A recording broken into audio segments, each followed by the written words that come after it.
We have now transitioned into our summer interview series where I look back and I sometimes talk with older generations of basketball players within the state of West Virginia. We've spoken with a plethora of great talent, both new and old. So we'll do that throughout the summer interview series. We're also bringing back the coaches roundtable. And what we're doing is with this, we did two sets of boys last year. We're doing a boys, girls, an MEC one, and then we'll do a retired coaches one as well. So that will lead right into the majority of our summer interview series. So I'm excited about that. But before we get into any of that whatsoever, I am pleased to be joined by the executive director of the WVSSAC, Mr. Bernie Dolan.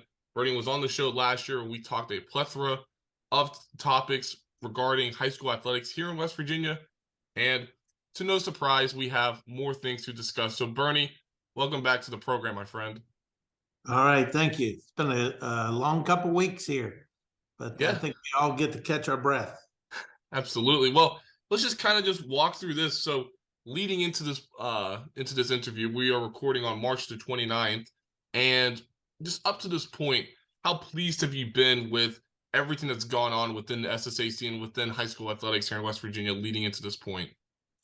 I think we continue to expand opportunities for some of our different organizations. So we've brought robotics on as a activity, and that's been a big hit.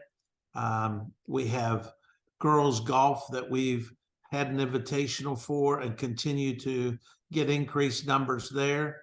We've had girls wrestling that has increased to the point where you'll see girls wrestling it in a separate division at the state tournament. So we think that's going to pick up the numbers for girls wrestling. So I think so far it's gone well. There's been lots of opportunity. We'll see where we go after our board of control to see whether there's expanded playoffs moving forward.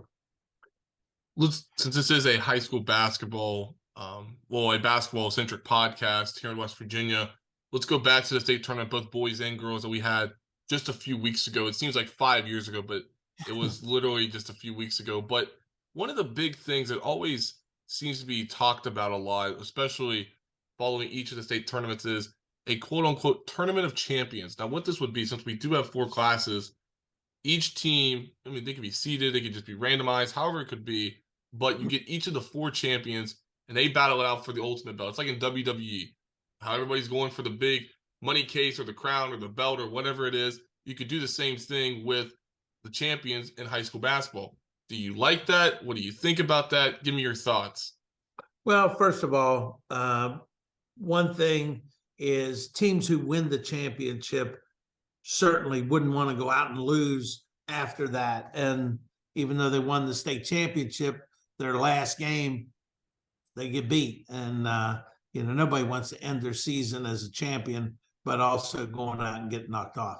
But number 2, probably more importantly, is by our current rules, we wouldn't have the ability to do that because at the completion of the season, you can't play any more games. So coaches would have to get together and do their own tournament and have to use flex days and things like that.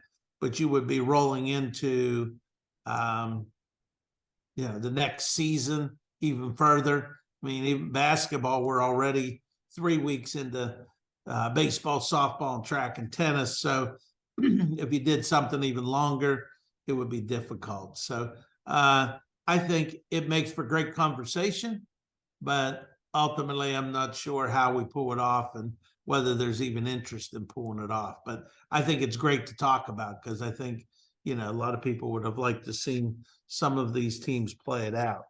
But, I don't see it in the near future. It would require a complete rule change on our part. So you think that if this were to change, that we could possibly see an increase in games throughout the season, which would obviously mean, I don't know how that would necessarily work out, but do you think that there's a possibility of increasing more games to give people more time with their team and then also more opportunities to play other teams within the state? Because I know teams already do a good enough job of that, but I'm curious of what your thoughts are on possibly expanding the season just by a few games.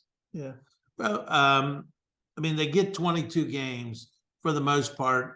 People will play everybody they can. So I don't think that, I wouldn't be in favor of adding something immediately after the state tournament, just because I think for 3 of the 4 people, it's going to take the luster off of their state championship. So for that part, I probably would say, I think it's great conversation, but I wouldn't want to expand on it. But as far as increasing number of games, I mean, 22 is a lot of games. You see a lot of people. I mean, it's a physical game for a lot of people, and it's difficult. So I don't see a movement to have increased in basketball games. Right. No, just reason of thought. That's all. Oh yeah, it was good conversation. I know everybody, was really talking about a lot of things, and the 2 they were really talking about, one almost didn't win, and the other one didn't win. So I think it keeps the focus on the tournament.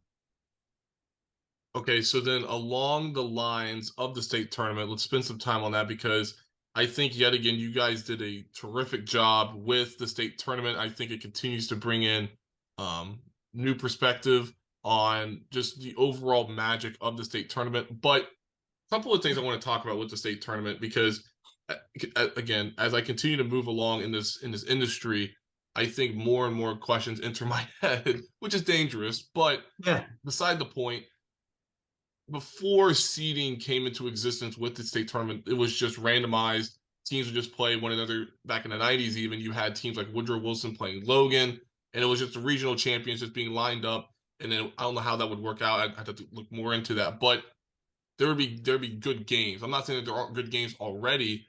I'm just saying that are you seeing seeding continue to be a good thing for the state tournament? If not, why not? If so, why? Okay. Well, first of all, I think the goal whenever you're seeding is to try to balance the 2 sides of the bracket. So what happens is when you do that, you end up playing a 1-8 game on Tuesday or Wednesday, and it might not be high, it might not be well attended, but the ultimate goal is not necessarily making sure we have lots of people in there on Tuesday, Wednesday. The ultimate goal is that we try to get the best teams there on Saturday.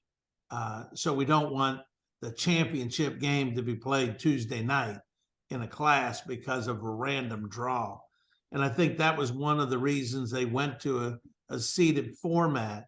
But I think one of the things that they didn't think about was it does really hurt the attendance on Tuesday, Wednesday, the first round games, because it's 1-8, 2-7. Now we've had in the boys side, we've had some upsets, and it makes for interesting basketball, but those are probably the games that had the widest margin. Okay, so along that line, you talked about the balance, and that's a very key word whenever talking about this. And I'll go into the scheduling part in a second, but staying along the lines of the balance, I know that there's a lot of talk, there's sometimes confusion about why some team is seated here compared to there. That you hear that a lot. I hear just from the media perspective, and I know that the coaches do the voting. However, why do the coaches vote? This is more of you addressing this for the audience, but why do the coaches vote for the seedings, and do you see positives with them doing that compared to media members and other outside members as well? Well, I think I don't think we want to lose. We, as in all of the schools, want to lose the control of who is overseeing the seeding. So the coaches who scout other teams and look at their teams every day and can compare them, we feel like they're the ones who should be doing the balloting. until they prove us wrong. And the only reason, sometimes coaches might vote for somebody or not vote for somebody, drive them all the way down to the lower to hopefully it'll hurt their seeding. But we also throw out the high and the low, so that helps any one-offs that somebody tries to manipulate the system. So I think our coaches are the ones most in tune, pay attention to everybody throughout the state. That I think for the foreseeable future, I think they'll still be the ones that do the seeding. Okay, so along that line, then I have not heard anything. I'm just simply opening the floor up for you when I ask this. But in that instance, have you heard coaches trying to ruin or either not really? I know ruin's a really strong word to use, but try and hurt another team in regards to seeding because maybe somebody's seeded too high or they're seeded too low, and it may be a weighing vote because said team that's a rival of that school may not agree with where they're at, or they may not like them in general, so they're going to get seated a little bit lower than what people actually expect them to be. Have you heard of that happening before? Oh yeah, I mean, but not on a. I haven't seen it at the state, when we're doing the state tournament level or the regional level. Sometimes at the sectional level, it might have happened, and now we've got such small sections that that they're just playing them out. But certainly, coaches could do that. And when we get into the region, we do throw out the high and the low, just so anybody who tries to manipulate it, there's kind of a catch in there for them. So then how would you address that then if somebody were to say something or somebody would give you a tip saying, hey, I have actual information saying that Coach A tried to ruin Coach B's chance of winning a state title by giving them a lower seed compared to what they actually deserve, which is a higher seed? Well, the bottom line is they still have to win the games once they're in the bracket. Right. So it's not going to keep anybody from getting in the tournament. It's just where they end up. I would think it would be unethical. I don't know if somebody would, I doubt anybody would put it in writing that says, hey, I'm doing this because, I think it's just their own mind. So I don't expect that to happen. So if it does, we'll deal with it, usually with the principals, because we do ask the principals to sign off on the balloting so they can kind of see what's going on. Okay, so getting back to the state tournament, I know we kind of got off on a down a path that was interesting, but going to the schedule, I thought you mentioned something also important that I wanted to discuss. You mentioned how the Tuesday, Wednesday games, you may have some lopsided games, and you try and mix and match what teams play when and where at that point in time. But how difficult is it to put together a schedule that it's not really, you're not really trying to appeal everybody, but you're more or less trying to figure out the best way for teams to play at an appropriate time? Well, I think, our tournament structure when it was 3 classes was pretty well laid out and people seemed to like it. So the 4th class, we were just simply adding another day is basically what happened, and then a tournament at the end. So we just kept kind of the same format. It does make it challenging. Somebody goes Tuesday, Thursday, Saturday. Somebody else goes Tuesday, Friday, Saturday. So there are some give and takes with it. And so far, we're continue to gather in information from the schools at the end of the tournament and see what they say. So continuing along the lines of scheduling with the state tournament, how do you make it to where you can try and bring in larger crowds, maybe during the earlier session? Because I know I played in 2 9:30 games at Winfield in 2018. We played the 9:30 game on Wednesday, followed by the 9:30 game on either Thursday or Friday. I can't remember. But Right. Yeah. Wow, you did your research better than I did. But anyway, I know that the 9:30 games can be an interesting game because you do get a lot of those games with a lot of these bigger, with a lot of these smaller communities. They actually come down. How do you go about doing that? Is that a process of you guys evaluating who's playing, or is that just where you say, okay, these teams are here, and we'll just these teams are playing here, and we'll do that across all four classes? Well, you can look at it and you can look years ahead. We've got the set schedule now. This is the first year we've rotated. So next year there'll be a rotation so that I'd have to go look at it, but it's already set in stone what seed of what class is playing when. Mm-hmm. So it's just a rotation. So we feel like all of them should have the same opportunity and the same difficulty. You know, some people like the Tuesday, Thursday, Saturday. Some people like the Thursday, Friday, Saturday. So, you know, so it's always been the AAA or the quad A's were the Saturday night. Well, I think we proved, you know, this year that, you know, pretty much all four games are good and they're all going to bring a crowd and they all deserve their equal time. Mm-hmm.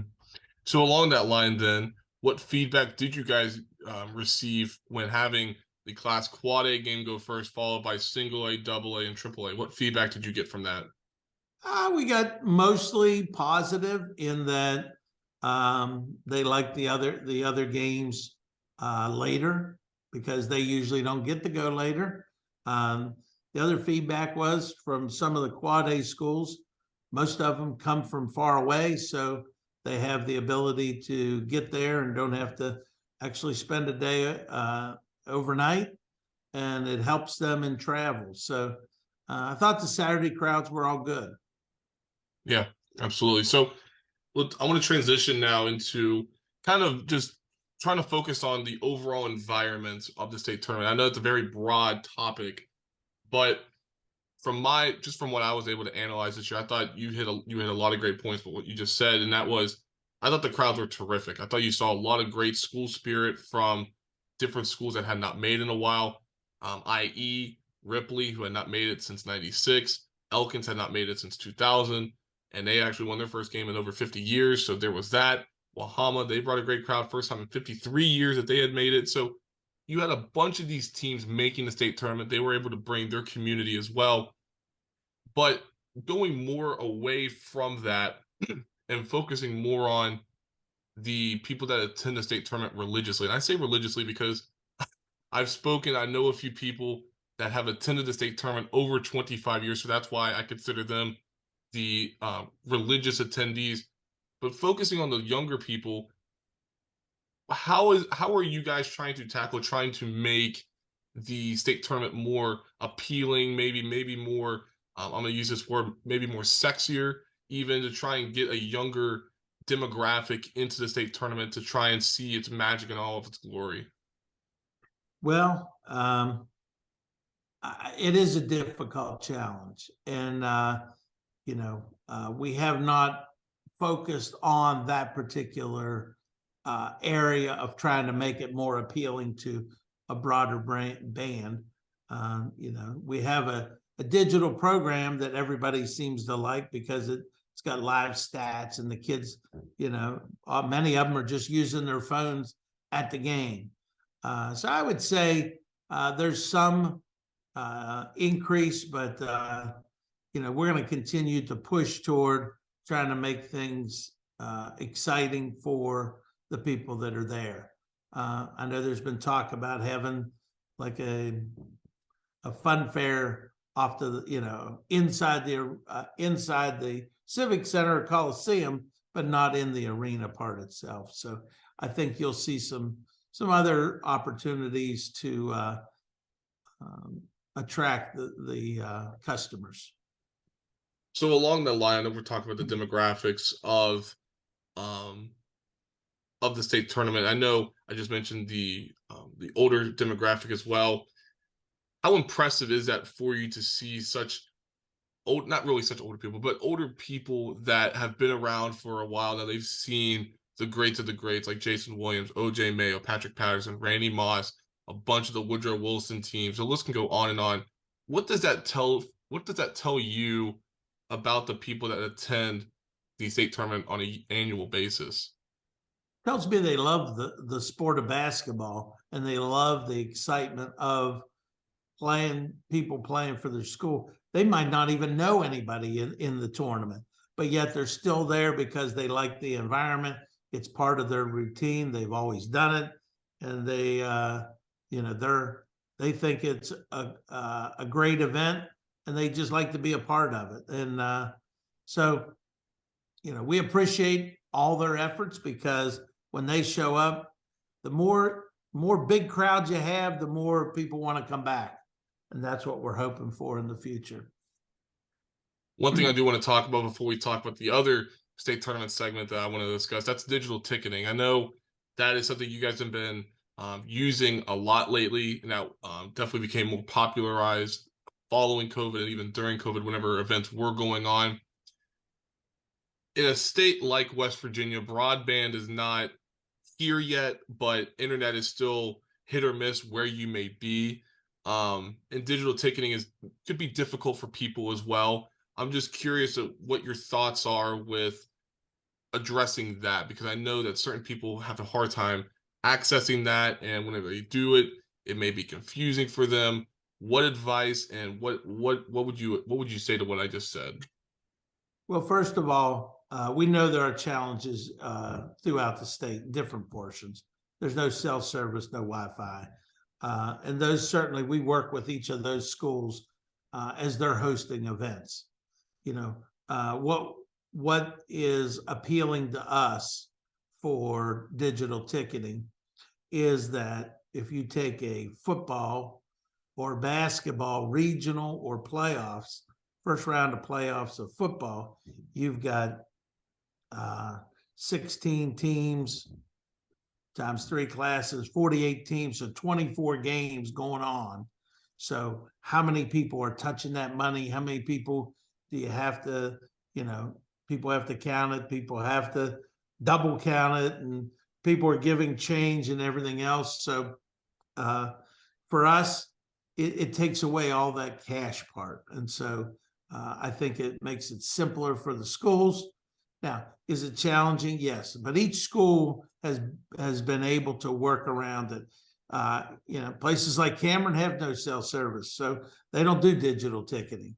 If we go to the basketball tournament, they have a ticket master agreement, so they don't use our ticket.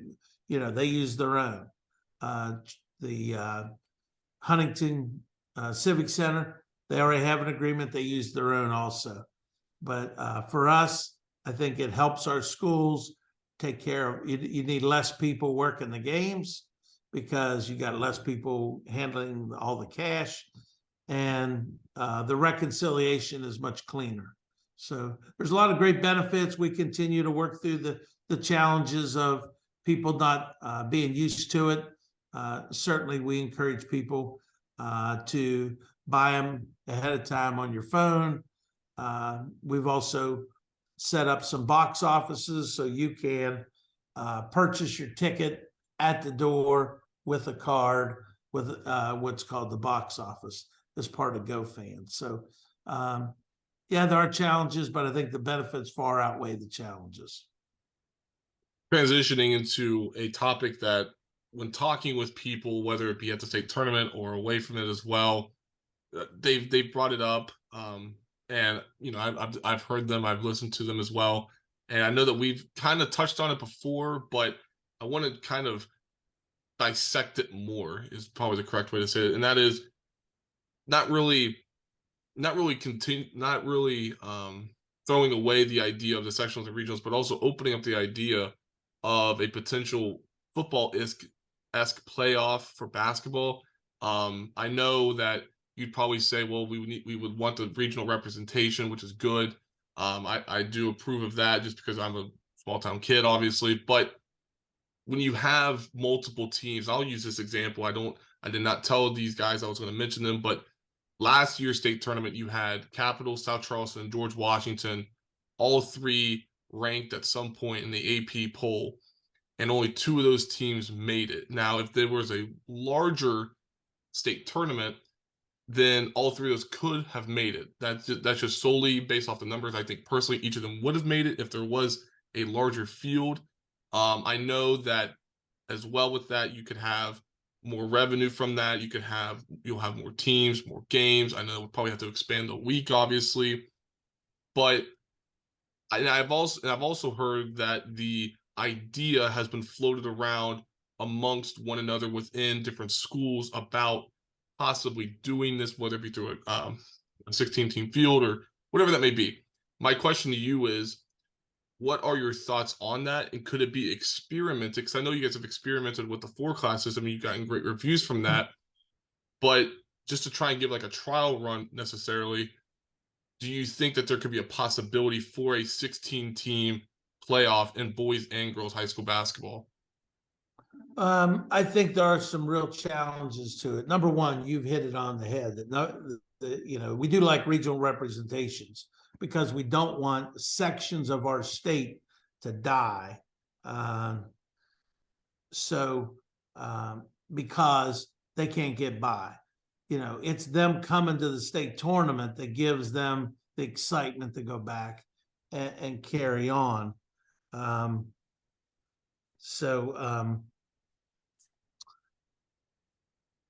We talk about football, and football zigzags across the state. And 2 reasons why that can work. Number one, there's usually not bad weather that you have to deal with.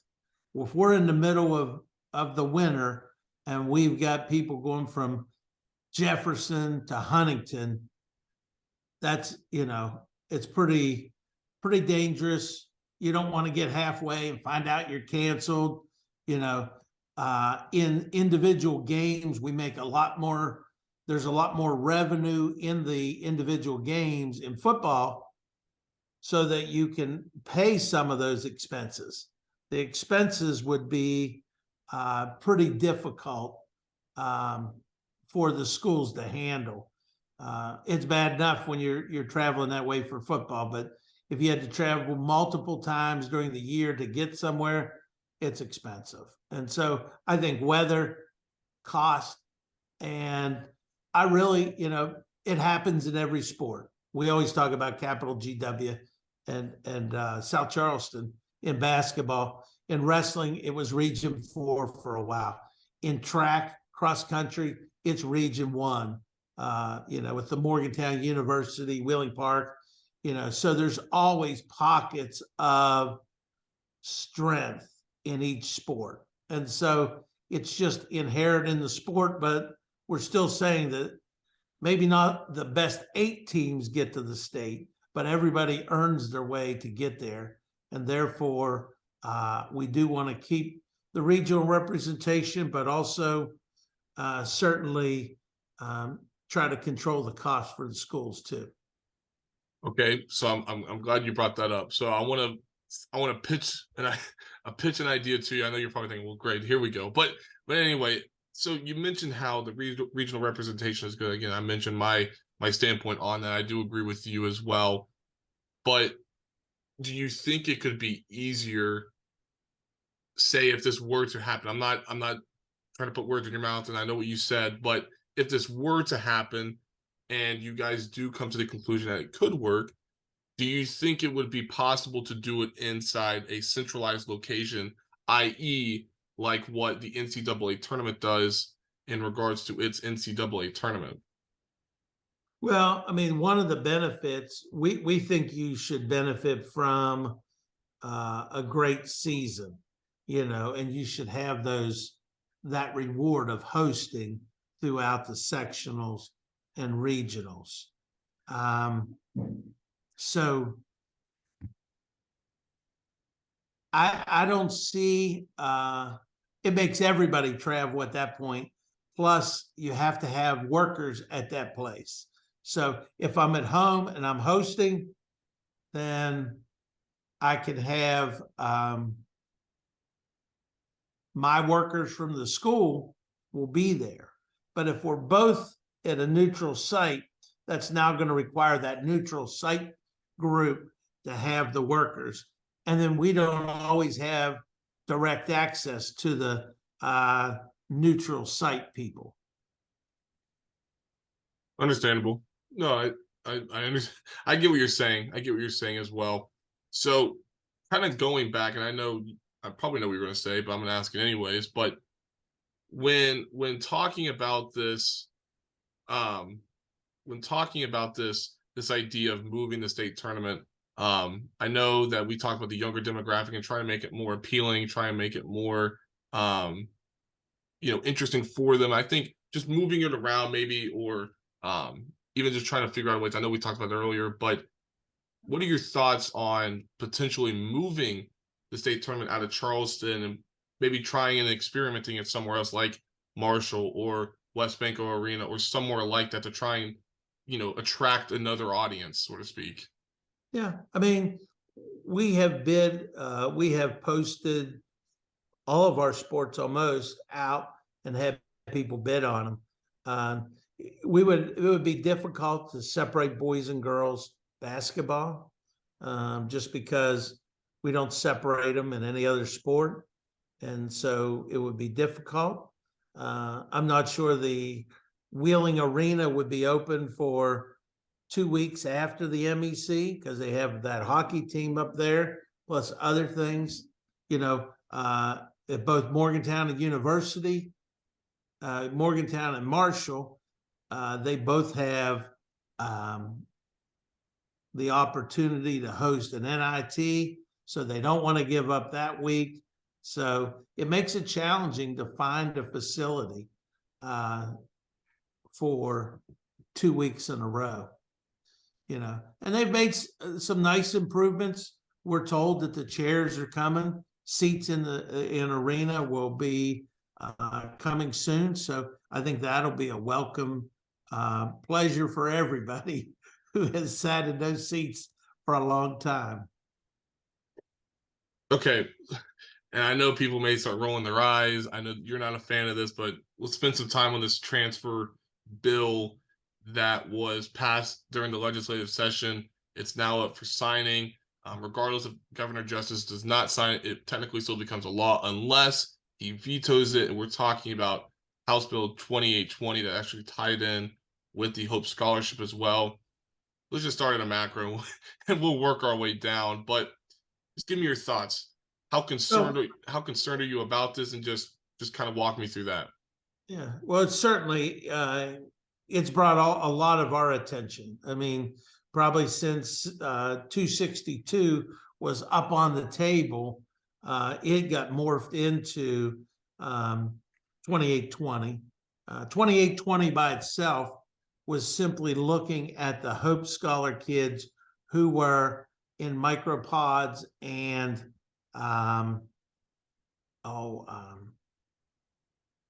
get the other term they use, but they were technically homeschool kids who didn't have a school. And so, but they still had to follow the same rule. They had to go enroll in the school for one period. They had to have a test. So it was very much along the lines of our homeschool. And although we didn't fully agree, we felt like it was along the same lines. So when 2820 came out of the House, we were pretty much in support, or at least an agreement with it. When it got to the Senate then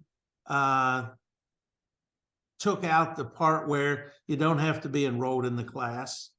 They took out the part where you had to be enrolled in the school. So right now they put in that if you have a class, if you have a school that doesn't have football and you're a private school, you can go play at the public school. So if you think of, in this case, Charleston Catholic, they don't have football, but you got to play in the area where you are. They could have kids going to 8 or 9 different schools playing football, leaving school at all crazy times. So, people think that adds to the opportunities for kids, but in reality, over the long haul, it would lower the opportunity, because the private schools would then say, well, why should I pay the expense of having a basketball team or a volleyball team when my kids can still get the opportunity over at the public school. So now instead of that private school having 8 or 10 kids who could play, now they got to be put into the public school where they might only get 1 or 2 to play.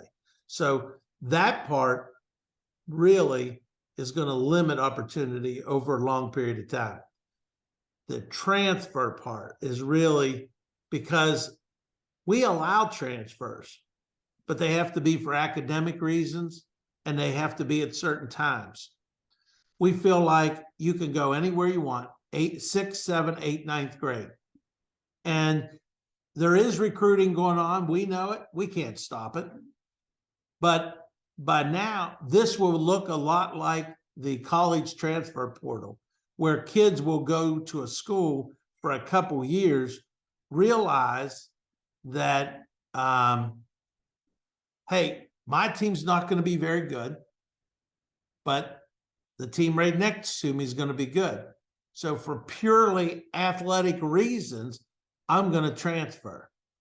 I'm going to have a travel team get together, and we're all going to say, hey, this year, let's all go to X school and make it a powerhouse.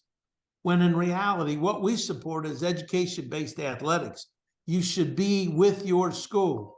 That's what it's all about. In the past, our current rule says 6, 7, 8, 9th graders can go wherever they want. We think it's academic based. You should be looking ahead, and you should be looking at what school you want your academics to be coming from. Schools' academics don't change very often. And so we figure by the 9th grade, you have that opportunity. You get one-time transfer. If you went out, you get to transfer back into your district. So if you felt like you were from Winfield and you wanted to go to Poca one year, your freshman year, and think, that's what I want to do. I go to Poca, get there. None of my friends are there. It's not what it looked like. I'd like to go back to Winfield. You're allowed to do that under a current proposal. Under the new proposal, you can transfer at any time for one time. So actually, you might end up with less chances of transfer. However, it's going to be more athletically motivated and trying to stack teams. And, we feel like, the landscape of the, kids who go to your school all the time, they're going to get bumped out now because they're working their way up. Taylor, he was the backup quarterback. He's going to be the quarterback next year. All of a sudden, some other kid decides, I go to this school, but you're going to be good, and all you need is a better quarterback. And I'm going to come in, and now, Taylor, who loves Winfield, isn't going to be able to play for Winfield because somebody came in from out of district. So I think it's going to be very problematic. It's going to open up recruiting, and it's not our coaches doing the recruiting. It's people who are friends of the team, it's parents, it's travel coaches trying to get all their kids together. I think it'll be very challenging and very difficult on the schools and the kids. So along that line, then obviously I can probably already guess my answer, or your tone, I should say. But when this does open up this quote unquote high school transfer portal, do you think that there's going to be an interest level amongst these people that have paid attention to high school athletics their whole life, and now that this portal is now around and it's giving the ability for certain student athletes to leave and jump around, do you think that's going to lose a lot of interest and a lot of, not really support, but more or less the excitement, I should say, of high school athletics here in the state of West Virginia? I think it would. It's going to degrade the support I think schools are going to have, because right now schools and communities focus on their schools. When it's your school there, when they don't recognize the kids who are showing up and playing, they don't go to the school, they just show up for games. I think you're going to see, a decrease in excitement. there'll be certain people winning, but it's really not your team, so you might not be following it. So I think it will hurt attendance. I think it's going to hurt school support in general, how communities do things for schools because it's the center of their community. I could see that being degraded a little bit also. So you can answer this, and you can just say I don't feel like I want to comment it, but why do you think we are getting this legislation continues to come back for the second consecutive year? This is the third different form of this, and less than 2 years. We had the bill last year, it came back this year. Now we have this new bill as well that's up for passing and signing by Governor Justice. Why do you think this topic continues to be tossed around? Well, I think it's pretty clear there are people who have transferred for athletic reasons against our rules, and we have upheld the rules. A board of review has upheld the rules. The Supreme Court has upheld the rules, and these certain people have said we're going to change the rule, and it can't be changed by the courts because the courts said, hey, they're a private organization, it's a voluntary organization, therefore if they're following the rules, then we're going to support them. So I think it's been said that since you can't do it by the court, we're going to have to do it through this. And really, we have about 40,000 kids who are eligible for middle school and high school athletics. We probably had between 30 and 40 kids ineligible because of transfer. And we're going to make a state code for transfers based on 30 or 40 kids out of 40,000. So a lot of times it's who you know and what it's who you know and what the situation is.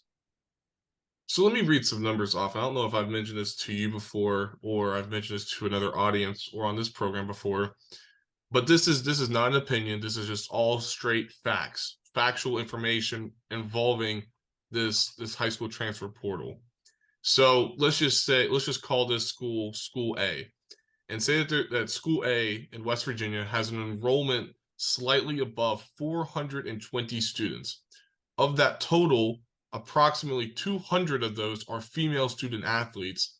200 of which are female students. Okay, female students 200, which is 48% of the total enrollees at that school. Of the 200 females, 32 to 35 are student athletes playing all high school sports. So again, 32 to 35 of that 200 are student athletes playing in all high school sports, which is 16 to 18% of that population or that number. Now take it from this angle. Say 8 of those athletes are all state players. Those players decide to enter this quote unquote high school transfer portal. That now means that school has lost 23 to 25% of its total student athletes, which is detrimental for a small school / community. When I mention those numbers to you, and I know we'll talk about the community side of things in a second, but whenever I tell you those numbers, because those are factual numbers from a school, but I won't mention it, what does that tell you, and how concerned are you with what I just said? It tells me that the transfer portal is going to be detrimental to small schools and medium-sized schools. The large schools, large AAAs, quads, they probably can handle a transfer too. They're not going to make all the difference in the world. You get the right one, he makes a big difference. So not only do I transfer and though it just rocks my school, but I still got to compete because it only added a few kids to that other school, but I got to compete with that school now. So our small schools are really going to suffer from this. It's going to be difficult.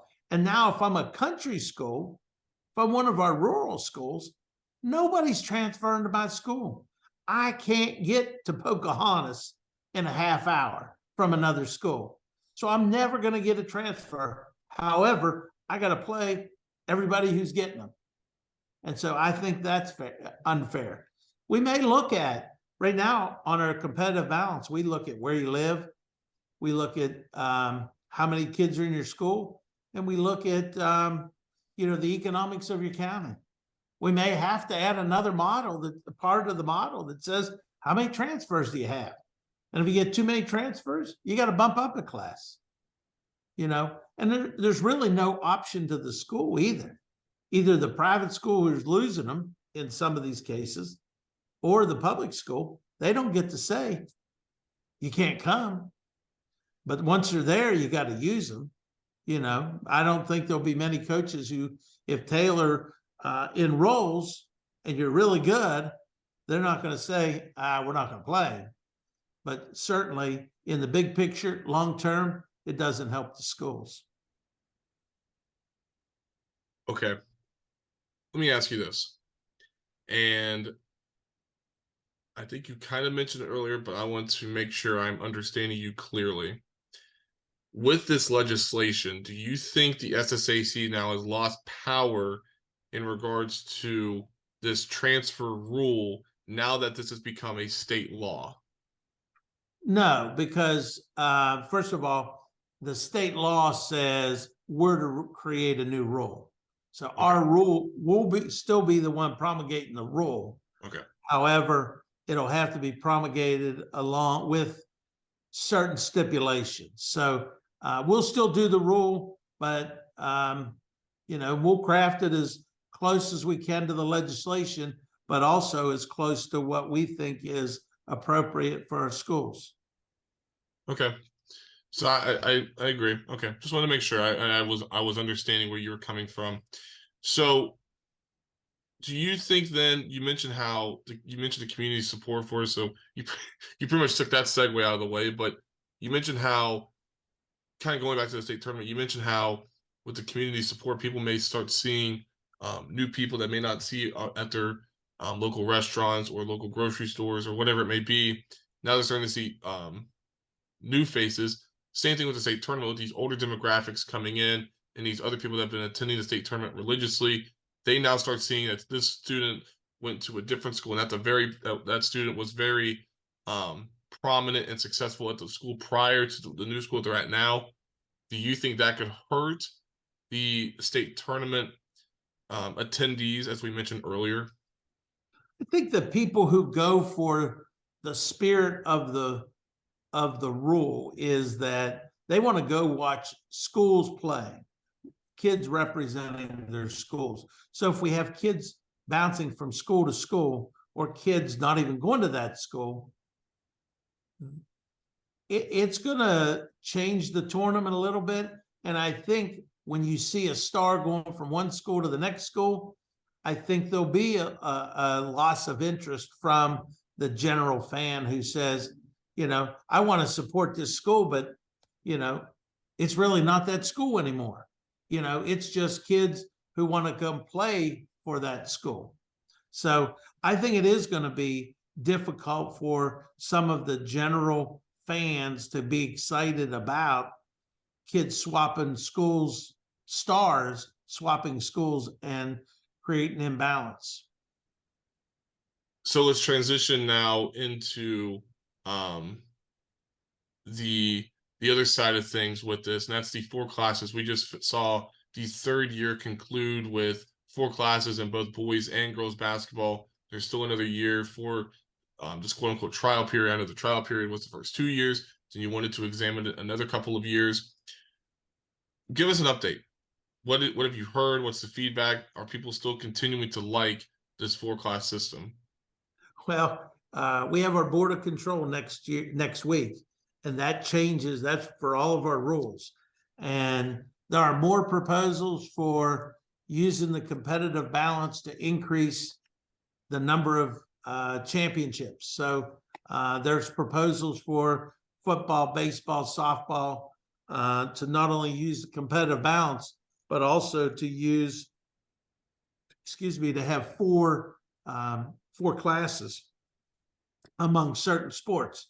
Now, obviously, there are certain sports that can't fill 3 classes, so they wouldn't go into 4. So if it's in general that they support 4 classes, then we would have to make some new guidelines as to when something is.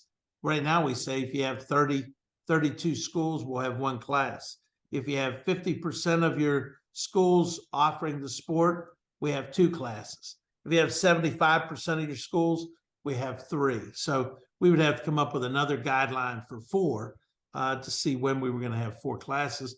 And we have to change the whole tournament structure and then figure out how to implement that at the sites. Because some of the sites we have contracts, we might not be able to increase a day. We might not be able to extend it all. So we have to balance those 2 things together.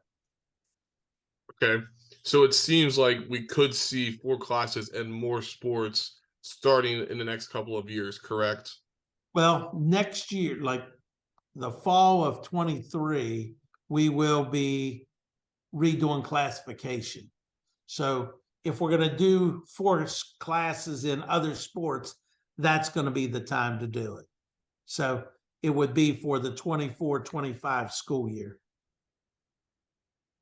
Okay. I see where you're going with it. Okay. So along the lines then, I understand the competitive balance for this.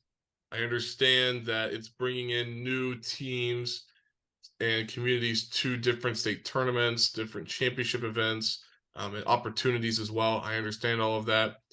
But one thing I have heard when talking with other people, and that is the common question is asked, does West Virginia need 4 classes? Now, whenever I ask that to you, you may say, well, it provides new opportunities and whatnot, but why do you think West Virginia needs 4 classes in sports? Well, I'll start by saying we're a private organization. It's our principals who dictate to us what the rules are.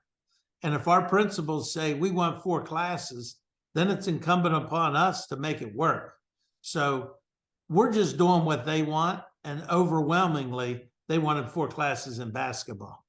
And we're going to see next week whether they want 4 classes in some of those other sports. I think what has happened is that the competitive balance formula has found ways to try to quantify what the advantages certain communities have over others. And access is by far the biggest. Access and enrollment are the 2 biggest things that dictate the level of success that we've seen. So I'm anxious to see whether or not they want it in all sports or all sports that are eligible. And it would be football, volleyball, baseball, basketball, softball, and probably cheer. It would might be all of our team sports at this point. We have to wait and see, but that's kind of how it falls along. But certainly the committee originally felt like basketball was the one that created the most imbalance because 1 or 2 kids changed the course of basketball. If I pick up 2 transfers or 2 kids because I'm in a city, that makes a big difference. Whereas out in the country, they weren't getting that. They weren't getting any kids that dropped down from AAA to single A or AAA to double A. And so basketball was clearly the one that needed the change first. And we think it was a good model to test. And I think most people feel comfortable with it now. So then it seems like that the competitive balance rating, if competitive balance rating system does get used, if West Virginia does see more 4 classes, it does seem like that system will be used across all these other sports, correct? Correct. It may be used for classification in all the other sports, even if we don't go to 4 classes. That's one of the proposals.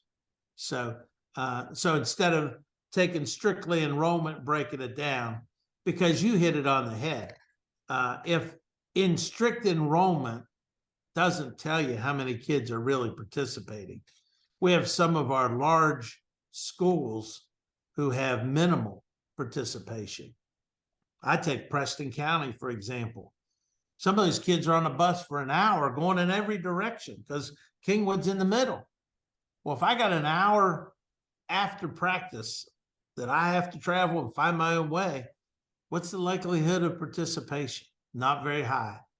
But if I'm in the city of Wheeling, I'm at Wheeling Park, I can get anywhere in 10, 15 minutes. So there are huge advantages. And so the number of participation is probably a lot higher at Wheeling Park than it is in Preston, just for the location part. Not to mention the access with, new facilities. Look at Bridgeport. You got Little Creek in South Charleston. You got the Highlands at Wheeling Park in Wheeling. You've got, Charleston talking about this huge facility. They already got Shawnee Park for all those other sports. All the indoor sports can go to this other complex, which is going to be next to the Civic Center. Access has a lot to do with how good your community is going to be. And we're just trying to put equal schools on equal footing. So along the lines of this competitive balance rating system that we continue to discuss, and you continue to mention as well, what data do you guys compile to allow you guys to determine what is considered a city? You mentioned Wheeling Park, you mentioned Charleston, and that whenever I say it could probably better off the structure, the education, home life, community support. The list can go on and on, but how does that all come into fruition and with this formula? So we originally looked at the list of all cities and kind of said, hey, who has facilities? And so we went through the list of cities in there, and it came out to be originally a city of about 10,000. So all the way down to Bluefield was kind of what we felt like they had access over other people, immediate access. Now, if you're right outside of Charleston, you got access within 15, 20 minutes. You might be in Sissonville, but you have access to most of the things in Charleston. So it was correlated to how close you were. Not only were you in the big city, but how close you were to that city also was an advantage. The further you got away, the less advantage that city gave to you. Okay, I see what you're saying with that. So that makes sense. Okay, I understand where you're coming from with that. So segueing now into the referee portion. I know we discussed last year, we had addressed the referee shortage. I had talked with a longtime referee across the Kanawha Valley last year, but you all did something interesting not so long ago. You guys actually released a poll on Twitter about something about a rule. I have to go back and look specifically at it, but you guys released it, and it garnered a lot of attention from a lot of different people. You got a high number of people voting for that. I actually voted. I was wrong. So I'm not afraid to admit that. Yeah. We're all not perfect.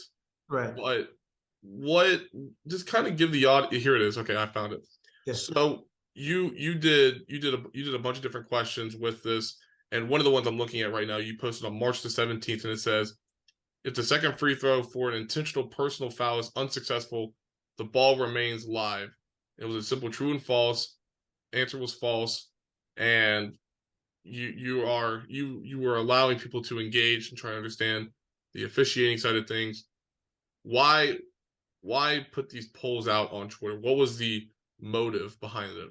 Well, first of all, it's not unknown that behavior at our games, at all levels, is probably getting worse. The abuse that coaches, players, and officials take for no reason People think they know the rules. Coaches think sometimes they know the rules. I was a coach for 18 years in football, and there were still some rules that I didn't know, and the official would say, Bernie, that's not the rule. And I'm like, oh, okay. I thought that's what it was. Because unless you're an official and probably a coach, you're probably not opening up the rule book. And so you're really not paying attention to what the rules are. And so we thought it was an opportunity to share with people just some, those were questions that were actually from the officials' test. And so we just wanted to share some of those questions, make people think about it, engage them a little bit, but also make them think, hey, maybe I don't know all the rules. Maybe I shouldn't be yelling. You know, maybe he was right or she was right making that call. There's lots of times that I watch games all levels. And I think that's also another issue. We watch Sunday football, we watch Saturday football, and we watch Friday football. All three of those sports have similar rules, but they also have different rules. When you apply, what the rule is. And so I think sometimes we as fans watch the game at different times, hear people announcing, say that's the rule, but that might not be the rule for your game. And so we just felt like it was a good opportunity to engage people with rules. I think, you know, it did garner a lot of votes. And so I think we'll continue to put some of those out as we get into our tournaments. Some of them are more relative to the game, more active, interactive like that than others. No, for the most part, I was happy with the engagement we had. And, you know, we just felt like it's another way to engage and tell them the actual rule so that they do know in the future. Yeah. Now it's just all a matter of them doing it. As my dad would say, I'm going to teach you something. Now it's just a matter of you doing it. So I understand where you're coming from with that. So with the feedback then side of things on that, what did you hear from certain people regarding that poll or polls for that matter that you all posted? Some people, I didn't see a lot of the feedback. I know there were some comments on there, so I didn't quite read that. I'd have to find somebody who did, but you know, we certainly weren't trying to do anything negative. The whole idea was positive and educate and engage. And so if anybody took it as a negative, that certainly wasn't our intent. Our intent was to educate and engage. And I think based on the number of people who voted, I think it succeeded, you know, and we'll take looks at some of the criticism and see if it was warranted. If it was, maybe we'll change our attitude, you know, or change the format a little bit. Well, here comes the heater with the next topic, because I know this has definitely been a topic that you guys have definitely been pushed about and asked about and everything else. I know I've talked to you on a different program before on high school sports on the Metro News about this. And I think for this audience and for just to let it be addressed again, the shot clock. I know people may start rolling their eyes when they start hearing or seeing us talking about this. And, you know, quite frankly, it's a relevant topic whenever you talk about the game of basketball in the state, because as you know, West Virginia does not have a shot clock. But do you think that's probably a watered down question, but are there benefits of having a shot clock in West Virginia? Well, first of all, let me back up a little bit and kind of explain to you in sports specific terms how rules get changed at our level. So we have coaches committees for every sport. They come in, we talk about what's on the national level, what's the rule proposals, and then they talk about it. So we have 8 coaches and an athletic trainer.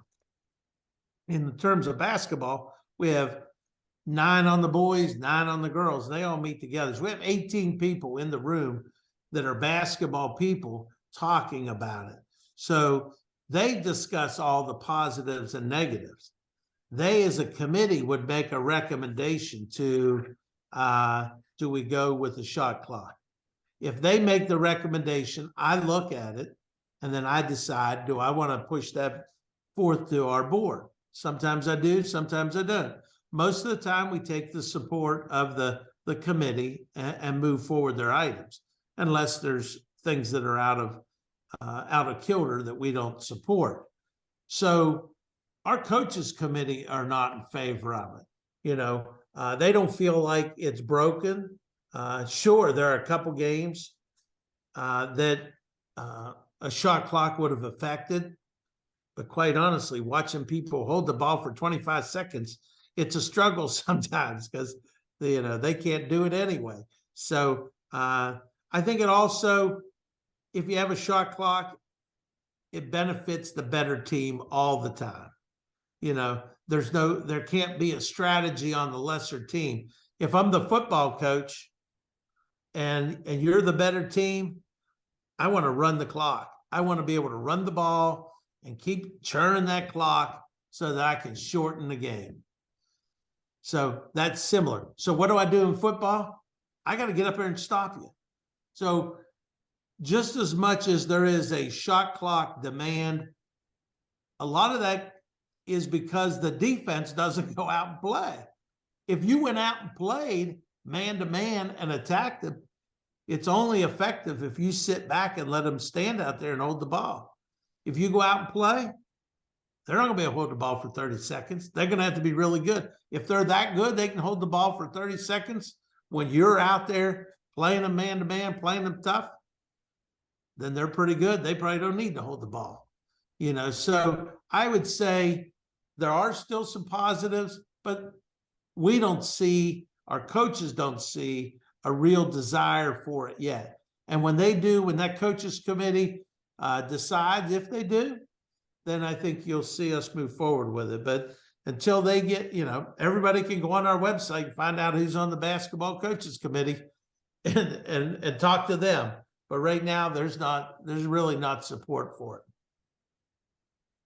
Do you think that would be a more tedious position for somebody to do during a basketball game? Because I know the two of us have talked before, and now you're having to bring in another operator that involves a lot more training. Do you think the outsiders outside of the coaches association would even approve that, despite the fact that people complain about how people hold the ball and whatnot? That whenever you say, okay, well here it is, what do you think that reaction would be from people that complain about it and they're like, okay, well then do it then. Now we have it, do it. Well, the member schools have a hard time getting people to work the clocks anyway.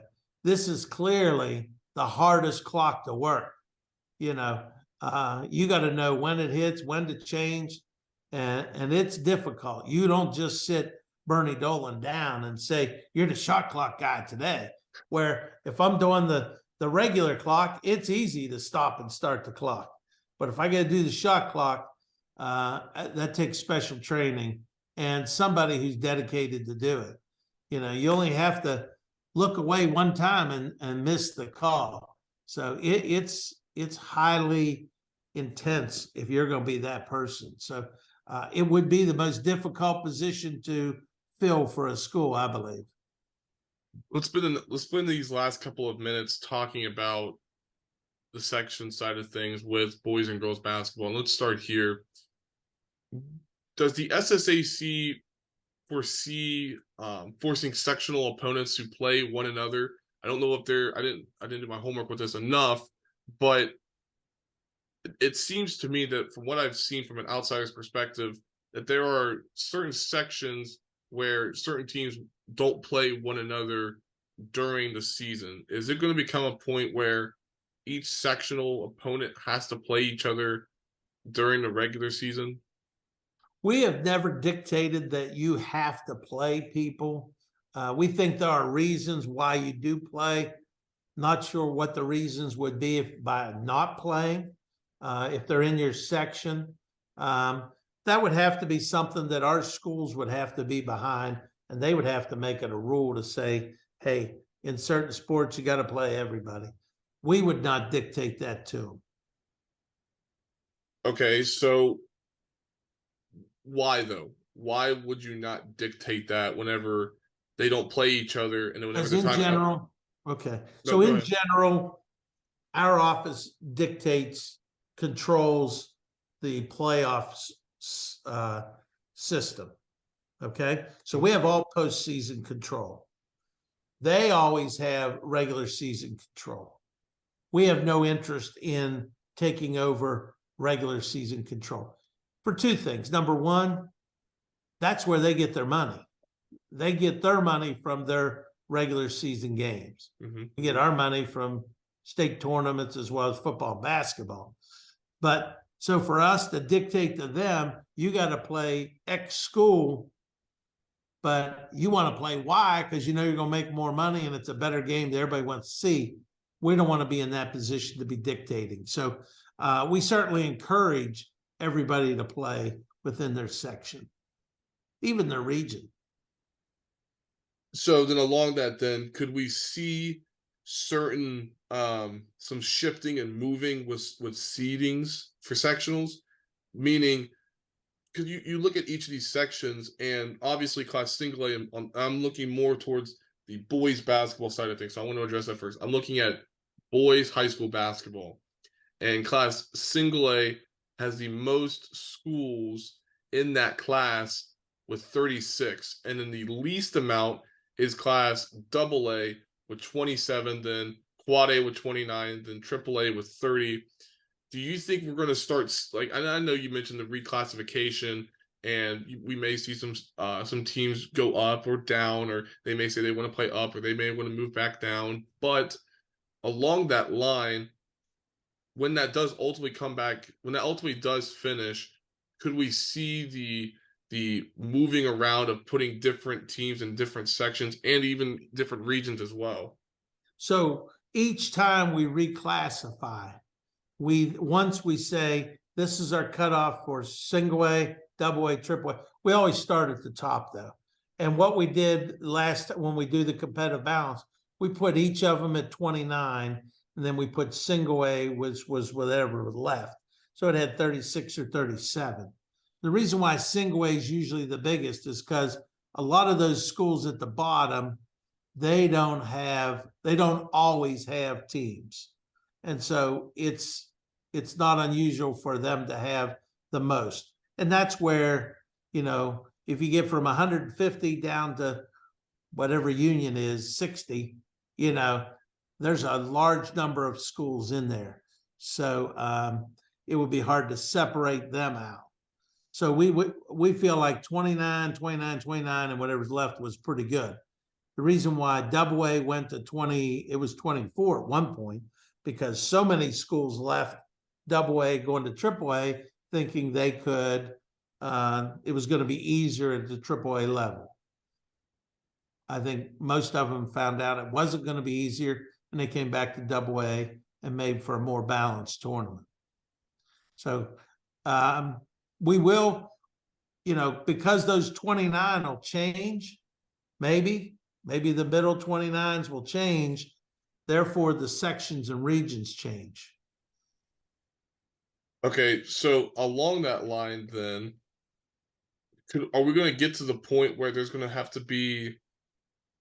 I'm trying to figure out how I want to say this. Are we going to get to the point where we're going to see there has to be a certain number of teams in each section? Because you mentioned how single A being the biggest one amongst the four in boys basketball with 36, they have zero sections with 3 schools in that section. However, the largest one, as we just mentioned, is the smallest one in regards to teams is double A, yet they have 5 3-team sections in that class, and then quad A with 3, triple A with 2, because it seems like the path to Charleston for a lot of these schools is a lot easier compared to a section or a region that has 5 teams in a section, then 10 teams in total in a region. Are we going to get to the point where we're going to have to see a a maximum or a minimum number of teams in each section to provide more transparency with getting a path to Charleston? I think it's a good question. I think when we set out, we try to make at least the top three the same. And so if you're at 29, you're always going to have, 7, 7, 7, 8 in your region.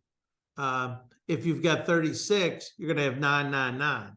So there shouldn't be too many that are that far out of whack. And of the 9 in a region, 1 or 2 of those are going to come out anyway, only because they may not be enrollment's dwindling in all of our sports. Now, it's possible, if the Hope bill passes, there may be an influx of kids, but the homeschool kids this year have added 160 kids total throughout the whole school year, throughout all sports. So that it hasn't been a great influx. Nobody has now said, hey, we can have a team or we're going to have 2 teams because of all these kids coming out. So I think we'll continue to try to balance it as best we can with the regions, and then break down the regions into sections. And sometimes it's just difficult. You've got 3 schools in Marion County. You got 5 schools in Harrison County. You got 8 of them in Kanawha County. And so, you try to keep the counties together if possible, but there's times that we do have to split the counties. So we'll have to wait and see. So good. I like that. I like how you kind of explain that more with the examples of these much larger schools, but I mean counties, I should say. But you mentioned something at the beginning of that statement that I want to kind of dwell on, not really dwell on, but more or less highlight. You mentioned how the enrollment for sports across the state is dwindling. Why do you think that is? It's enrollment in schools. The enrollment, the participation in athletics and extracurricular activities as a percentage has stayed higher than regular student enrollment. Student enrollment keeps dropping, in every school. And so, but the participation has stayed fairly steady. So we do have, some of the small schools certainly are suffering, but there's some big schools that are struggling at this point also. So it's just, I think it's not that kids don't want to participate. I see the same percentage are, but I see that the number of kids in the school is dwindling. Okay. Yeah, no, I understand. I see where you're coming from with that. Couple more things. One thing I did want to discuss was the flex days, because you may have obviously heard differently, but are we going to see a point in the next couple of months where there will be more flex days granted to coaches? I'll let you know. Stay tuned till next week. There are 3 proposals to do away with the 3-week window. And then one proposal is to give them 32 flex days instead of the 3 weeks. The other one's 28 flex days. The other one's 24. I think I kind of am in favor of keeping the 3-week window. If you want to give them a few more flex days that they need, let them do it. But that's 3 of the votes we got coming up. So we'll have to see what the will of the schools are there. But certainly think it's going to be a hot topic. Last year we moved it so each school could have their own 3-week window, and then they still get the flex days. So I don't know. I think there's pluses and minuses on both of them. Along that line, do you think it would be beneficial to not really, I'm going to keep using this word because I know you don't want to get rid of anything quite yet and pump the brake on anything, but do you think it would be worthy to experiment with getting rid of the 3-week period and allowing coaches as much time with their players, because and then obviously you give them a month or so away from their team, and that could be the month of July, since the July period, I mean, the month of July is a live period for student athletes. But do you think it'd be beneficial to give these coaches more time with their players rather than just give them 3 weeks during the summer and then um, a certain number of flex days that they can use throughout the year to get practice time with their team? It's compared to just opening it up in general. Yeah, I think we are trying to manage that. I mean, there was a time where you couldn't deal with any kids outside the season. Then we brought the 3-week window in, and then we've increased our number of flex days from 6 to 12. So, I always think that it's better to have the kids with our coaches. It does create a problem in that if you have a dominant coach in your school, then he or she says, don't go out for basketball. You can't go out for baseball. You can't go out for track. You got to lift for football, and you got to do this and that. So it kind of dictates to them how much they can use. If the principals had full control, which they should, and they were looking for the what's good for their kids, I think more flex days would be appropriate. Along that line, how can we let me say like this. Coaches are always asking, how can we get more time? And obviously, they got a lot of time with COVID, because I think them working with coaches during that difficult time for everybody, I think showed the not camaraderie, but more or less the ability to work together with figuring out a schedule, figuring out what's best for the student athletes to work with a specific team. Now, granted, you are going to have your one sport athletes, you're going to have your two sport athletes.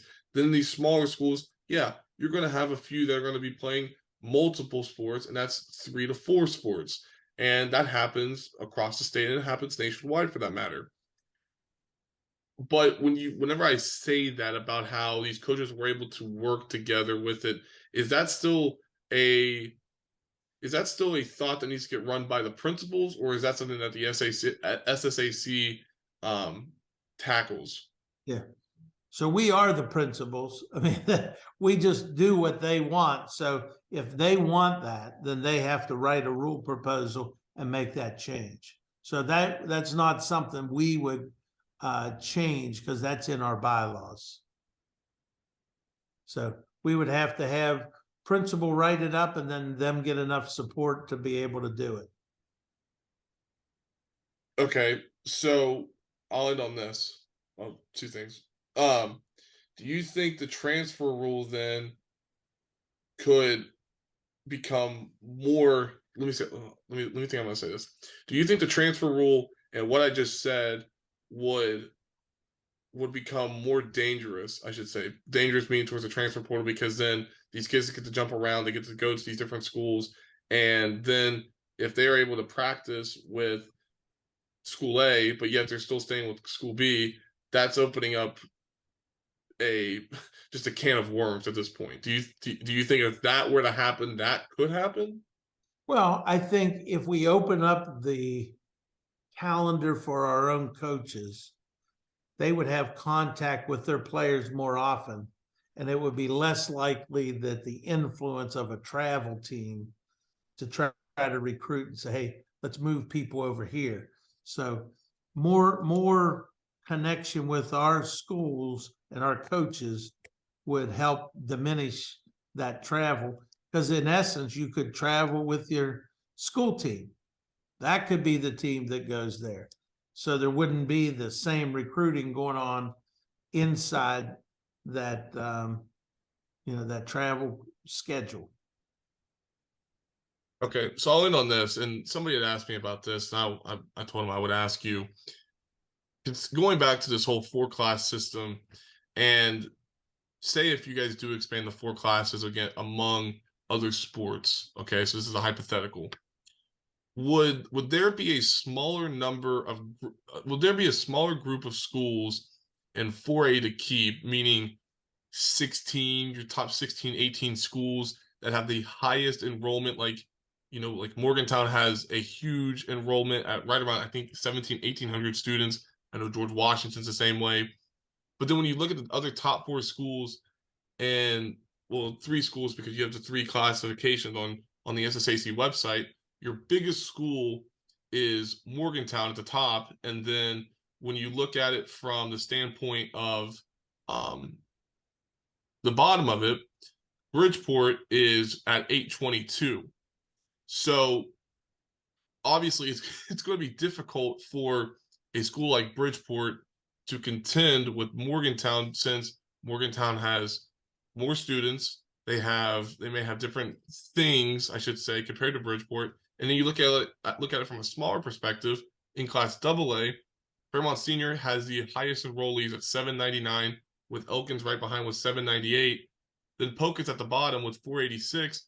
And then you're thinking the same thing in AA. Well, how can they compete? It's resources.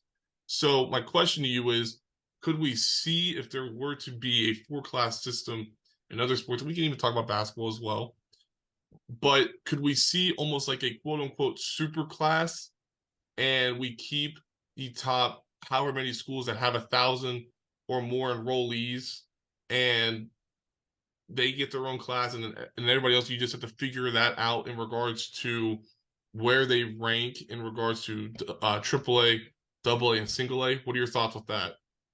Yeah, I think there's pluses and minuses to it.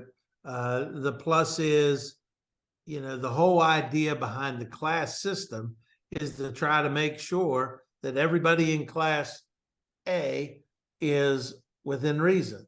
Everybody in Class AA, AAA, Quad A, whatever. However, there's people who, because if you do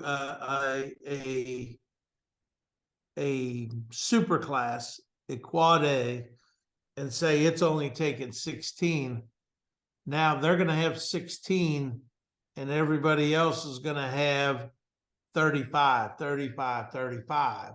And now they're going to be griping that, hey, why do they only get 16? Every one of them makes it in football and we don't. So I think there's support on both sides. I haven't, I see it. I just don't know if I'm ready. And I think the competitive balance kind of takes into effect not just the size of the school, but the resources that school has. I don't know if there'll be a different in class like that. We'll just have to wait and see how it works out. But stay tuned till next week, because this time next week we'll be busy trying to make all of our changes that they have put forth. Absolutely. Well, Bernie, I'll open the floor up for you for these last couple of minutes. Is there anything specific that you would want to address going on within the SSAC that you would want the audience to know about? Well, I think, as I said in the very beginning, we're excited that you're going to see girls wrestling at the state tournament. They'll have 4 mats on Saturday afternoon and morning, and then at the evening you'll have a AAA mat, a AA mat, and then a girls mat. And so we think that exposure is going to really explode. So we're happy with the different opportunities we're providing for different students. Well, Bernie, it's always a pleasure, my friend. I always enjoy talking with you, conversating with you about what is going on in regards to high school athletics, specifically boys and girls high school basketball. But as always, I'm very appreciative of your time. Thank you for joining me again. And I look forward to seeing what the SSAC does from here in regards to continuing to grow and continue to make West Virginia high school athletics what it is today. So thank you for your time, and we will talk soon. All right. Thank you. Appreciate it. Take care. Absolutely. Thank you all for listening to episode 143 of Hoops Across the Mountain State with our terrific guest, the WVSSAC Executive Director, Bernie Dolan. A lot of information was given throughout the course of this. So again, give me a follow on Twitter at Taylor_Kennedy7 for all the latest about this podcast. Subscribe to the podcast wherever you get your podcasts, including Apple Podcasts and Spotify as well. And I will see you all next week for our boys high school basketball coaches roundtable. So great guests coming up next week. Again, subscribe, follow me on Twitter, and I will see you all then. This has been Hoops Across the Mountain State.